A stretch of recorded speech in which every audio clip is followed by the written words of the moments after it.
നമസ്കാരം. Raf talk ഫുട്ബോളിലേക്ക് അവർക്കും സ്വന്തം. ഹോസെ മൊറീഞ്ഞോ റയലിൻ്റെ കോച്ചായി വരുമെന്നുള്ളത് കൺഫേംഡ് ആയ കാര്യമാണല്ലോ. അങ്ങനെയാണ് നിങ്ങൾക്കൊക്കെ വലിയ വിശ്വാസമുള്ള ഫബ്രീസോ റൊമാനോ അടക്കമുള്ള മാധ്യമപ്രവർത്തകർ പറഞ്ഞിട്ടുള്ളത്. പിന്നെ എന്താണ് ഒഫീഷ്യൽ അനൗൺസ്മെൻറ്റും മറ്റു കാര്യങ്ങളും വരാത്തതെന്ന് ചോദിച്ചാൽ റയൽ മാഡ്രിഡിന് ഇലക്ഷൻ ഉണ്ട്. ആ പ്രൊസീജിയർ കഴിഞ്ഞെങ്കിൽ മാത്രമേ ഇത് ഒഫീഷ്യലി പ്രഖ്യാപനം വരികയുള്ളൂ. എന്നാൽ ഇപ്പോൾ റയലിൻ്റെ ട്രാൻസ്ഫർ കാര്യങ്ങളിൽ ഓൾറെഡി മൊറീഞ്ഞോ ഇടപെട്ട് തുടങ്ങി എന്നാണ് DRUAS റിപ്പോർട്ട് ചെയ്യുന്നത്.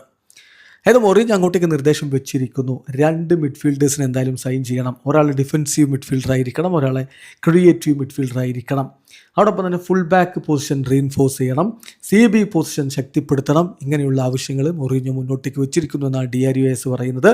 അതോടൊപ്പം തന്നെ അത് ഏതൊക്കെ പൊസിഷനാണ്, അതായത് റയൽ മാഡ്രിഡ് ഈ സമ്മർ ട്രാൻസ്ഫർ വിൻഡോയിൽ സൈൻ ചെയ്യേണ്ടത് ഒന്ന് സെൻറ്റർ ബാക്ക് പൊസിഷനിലേക്കാണ്. 1-2 സെൻറ്റർ ബാക്കുമാരെ സൈൻ ചെയ്യണമെന്നാണ് അദ്ദേഹം മുന്നോട്ട് വെച്ചിരിക്കുന്ന കാര്യം. അതോടൊപ്പം തന്നെ ഒരു റൈറ്റ് ബാക്ക് ഉണ്ടാവണം, ഒരു റൈറ്റ് ബാക്കിനെ സൈൻ ചെയ്യണം, ഒരു ലെഫ്റ്റ് ബാക്കിനെ ഫ്രാൻ ഗാർഷ്യ വിട്ടു പോവുകയാണെങ്കിൽ ഒരു ലെഫ്റ്റ് ബാക്കിനെയും സൈൻ ചെയ്യണം. അതായത് വിങ് ബാക്കുമാരെ, ആ ഫുൾ ബാക്കുമാരുടെ പൊസിഷൻ ഒന്ന് റീൻഫോഴ്സ് ചെയ്യണം. മധ്യനിരയിലേക്ക് ഒരു ഡിഫൻസീവ് മിഡ്ഫീൽഡർ ആവശ്യമാണ്. അതോടൊപ്പം തന്നെ ഒരു ക്രിയേറ്റീവ് മിഡ്ഫീൽഡറും ആവശ്യമാണ് എന്ന് ഇപ്പോൾ മുന്നോട്ടേക്ക് വെച്ചിരിക്കുന്നു ഹോസെ മൊറീഞ്ഞോ തൻ്റെ ആവശ്യമെന്നാണ് റിപ്പോർട്ട്. ഇങ്ങനെയെങ്കിൽ തീർച്ചയായിട്ടും 5-6 പുതിയ താരങ്ങൾ റയലിലേക്ക് വരുന്ന സ്ഥിതിയായിരിക്കും ഇവിടുത്തെ സമ്മർ ട്രാൻസ്ഫർ വിൻഡോയിൽ ഉണ്ടാവുക. അതനുസരിച്ച് ചില താരങ്ങൾ പുറത്തേക്കും പോയേക്കും. വീഡിയോ അവസാനിക്കുന്ന ഫുട്ബോൾ ലോകത്തെ കൂടുതൽ വിശേഷങ്ങളുമായി റാഫ് ടോക്സിൽ എത്താം.